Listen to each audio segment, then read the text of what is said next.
Life history of a debt when you're sued for debt. Brought to you by Kenneth Chabert at yourlegallegup.com, your advantage if you're being sued by debt collectors. Hi, Ken Chabert here, and in this video we're going to look at what you might call the life stages of a fairly typical debt, from the original transaction, often a purchase, through the filing of a lawsuit and your decision whether or not to defend, and if so, how to do that. We're going to help you get clarity about the process. I especially want you to see the whole thing as part of the same story. You'll be much better off if you can think ahead throughout the process. In other words, the debt collector is working with and building on the actions of the original creditor, and they see the case as headed to litigation as an ordinary part of their planning. Everything is linked together for them. That is, they don't necessarily expect every bill to go to litigation, but they structure the process with the thought that it might, to make sure that they're in as good a position as they can be. Seeing it that way is one of their first biggest advantages. If you don't take the long view, they'll be planning while you're just reacting. They'll know what they're doing while you'll just be guessing, which is a lot like gambling. Good way to lose. At every stage, they'll be asking you questions that you don't have to answer, but trying to make you think that you do have to answer them. They'll be recording anything that you say. In lawsuits, and in preparation for lawsuits, it's always push or be pushed. If you're not planning ahead for yourself, they're planning ahead for you. And they'll be trying to instill in you a greater sense of obligation to pay at every stage. They have two main ideas: to make it more likely that you pay the collector without the need for the lawsuit, and to set it up so that you're discouraged and give up if they do have to sue you. Outside of the junk debt context, businesses would try to set it up so that they would win if the thing went all the way through trial. But debt law is different. They have no intention of going through trial. In debt law, most cases don't get filed at all, and of those that do get filed, most are decided by default or give-up settlements. Those are the goals of the debt collector: quick victories that don't require much time or energy, especially lawyer time. Of course, every party to a lawsuit would like that, but what's different about these cases is that the debt collectors and creditors usually know what they're doing, and consumers often don't. There's a big imbalance there. A main reason my site exists is to balance out those scales a bit. I don't suggest that you not pay your bills. That isn't good for you anyway, or for anybody, but if you are having debt trouble, you need to protect yourself or they'll eat you alive. You need a strategy, a plan that moves all your actions so that they support each other. So what is your strategy?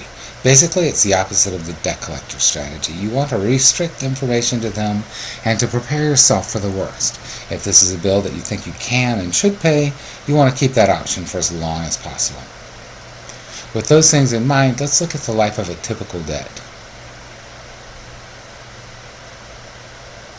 Start with a credit transaction, usually credit cards, but sometimes old phone bills, gym memberships, etc. Anything where somebody gave you a service or product, or said they did or would, and you signed up, or where they said you signed up. Notice that we include here a bill that might be completely fraudulent. It happens more often than you think, but you have to deal with it when it does. Sometimes it's a rip-off where you stopped paying but couldn't figure out how to make them go away. Any of these things, from legitimate bills to scams to outright fraud, can lead you down the trail. Be ready and take action if you need to. So there's a bill. If that bill is going to be unpaid, that's the first time you really need to think about what you're doing. I make the big bucks because I say obvious things, right? Seriously though, so much of debt trouble comes when you stop thinking and doing the obviously right things. Conversely, doing the obviously right things will often keep you out of trouble. I know, that took Sherlock, didn't it? If it isn't your bill, or if the amount is wrong, you need to think about disputing it. In some states, failing to contest a bill amounts to an admission that it's correct, which is ironic because negotiating a bill is also seen as an admission that it's yours. If the bill isn't yours, this is an easy question. There's no reason you wouldn't dispute the whole bill. If it is yours but you can't or won't pay, it's a closer judgment call. It isn't too soon for you to start considering your long-term plan at this stage. And that could include a little research, legal research. Luckily, you have my website to help you with that. I've always considered silence golden. On the whole, I think it's the least risky choice where the debt is yours, but it is a judgment call. Of course, if you pay anything on the debt or actually admit that it's yours to the debt collector, you will make your life much tougher if you aren't going to pay the whole thing. My point is that if a bill is going to be unpaid for any reason, you need to begin considering questions like these. You need to have a strategy. I think it's safe to say that most of the people reading this or watching this video want to pay their legitimate bills and will do so if they can. I don't ever want to discourage anybody from doing that. It's best for everybody if you can. But you can't always do that. If that's a possibility, your plan needs to leave open the possibility of paying and also plan for if you can't. Maybe not paying is a very temporary problem, but if it isn't, the sooner you figure that out, the better. People with debt problems frequently overestimate their ability to bounce back or underestimate how bad the problem is. They also sometimes underestimate their ability to bounce back over the long term. Take an honest, careful look, and if you've got a problem that's going to last for a while, then you need to control the flow of information from you to them. Mostly that means stopping it. You'll get phone calls asking you for information about when you will pay, how much you can, where you work, where you bank, any assets you have. Any information they get will be used against you. They're preparing to sue you even at this stage. They want you to think that you have to answer their questions, but you don't. If you don't pay, you'll also get letters that gradually become more and more urgent. Strategic thinking means that you will continue to communicate with them for as long as it suits your purposes, and no longer. As long as you have a realistic hope of paying off the original creditor, you may want to communicate with that creditor and keep them from taking the next step down the path towards litigation. Most of them are very happy to work with you. If you do, and if you can work things out here, you'll prevent a lot of damage.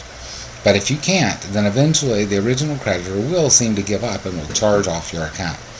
This is not a get-out-of-jail-free card or anything like that. They're still after you and the debt still exists. Charging it off is just an accounting move that in itself means nothing to you, except that it can be a very bad event from the point of view of your credit history. The original creditors will often at this stage sell the debt to someone else, the junk debt buyer, and that does mean something to you. Several things, actually. But it isn't rocket science, don't worry, let's talk about them. First of all, creditors sell your debt because they want the money and they don't want to wait any longer or worry about the risk any longer. The sale of a debt is an event that should be recorded on your credit history. It's a negative, of course. If you were trying to salvage your credit or relationship with the original creditor, that is now changed. Now you can't pay off the debt to the original creditor and have it eliminate the legal debt. Or to put it slightly differently, if you're thinking this way, your moral duty to pay someone who lent you money has been separated from your legal duty to pay the holder of the debt. In my opinion, you have no moral duty at all to pay the debt collector, and paying the debt collector will do nothing for your relationship to the creditor, nor will paying improve your credit history significantly. That train has left the station. Don't keep chasing it. Now you're talking about an entity, the debt collector, that exists to squeeze you and make you pay and to sue you if necessary. They know you can't afford it. You must consider every step that they take as a step along that path, although many debt collectors will stop short of suing you. Why is that? Because suing you, even as easy as it normally is still expensive for the debt collectors. They have to pay the lawyers a good bit of what they collect, and they're going to have to put some money up to sue you in the first place. A lot of debt collectors won't sue you under any circumstances, therefore they'll just sell the debt to someone else who might. Your only question is whether or not you have to pay. You should look at every interaction with the debt collector with that in mind. How much you pay, if anything, will be decided simply by how much they think they could make you pay. It's a purely practical question. Don't let false moral issues hamper you. So your relationship to the debt has changed morally with the sale of the debt to the junk buyer. It's also changed legally. Debt collectors are controlled by the Fair Debt Collection Practices Act, which requires them to say certain things to you sometimes, and limits and controls the sorts of things that they can say to you otherwise. In other words, it changes what they can do to you and improves what you can do to them legally. And it also changes things practically, too. As I've often pointed out, debt collectors often do not have the records or other information about you that they'd need to prove the debt, and they don't want to spend the time to work very hard to get them.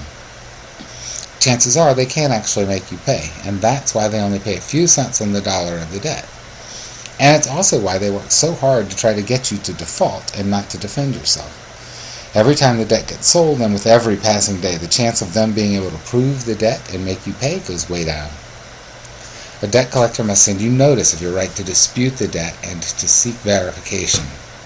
You should be notified of this right either in the first communication they send you in writing or within 5 days of their first contact with you by phone. You need to make them verify the debt. It's one of your not-so-secret weapons. Verification isn't a big deal for them to do, but often they'll simply go away instead. It may be because they simply don't have anything and can't get the original creditors to verify their debt at all, or more likely it is that you're sending them a signal that you want vulture food. But for whatever reason, the debt collectors often decide at this point to let things go and to walk away. Let's say they do keep at it though, or they sell it to someone who will, and they keep trying to make you pay and don't just walk away. What's your next step?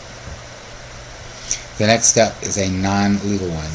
You need to get your credit report and see how things stand with that. Look at your report and see how many times the debt has been sold. It should reflect that. See what they're saying, and then dispute the debt. Disputing the debt is another thing that puts a very minor obligation on the debt collector and the credit reporting agencies.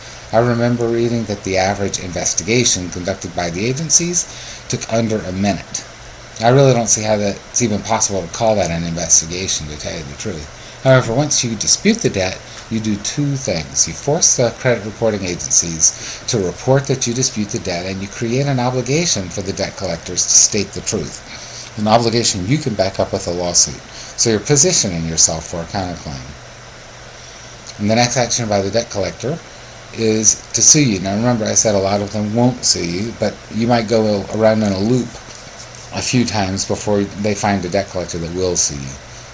Sometimes the lawsuit will have a right to verify the debt attached to it. Would it work to ignore the lawsuit and seek verification at that point? No. If you don't answer a lawsuit, you will lose by default. Their putting this statement there may violate the FDCPA. I think it does. In any event, when they file suit, you're given a set of just a few choices: defend or give up. And what about bankruptcy as an option? If you're going to defend yourself, how are you going to do that? Hire a lawyer or go pro se, that is, do it yourself. In the next video, we'll discuss bankruptcy as an option, and then we'll move on to the options for defending yourself against the debt collectors. Obviously, I think those are your better choices. Protect what's yours and don't let the debt collectors rip you off.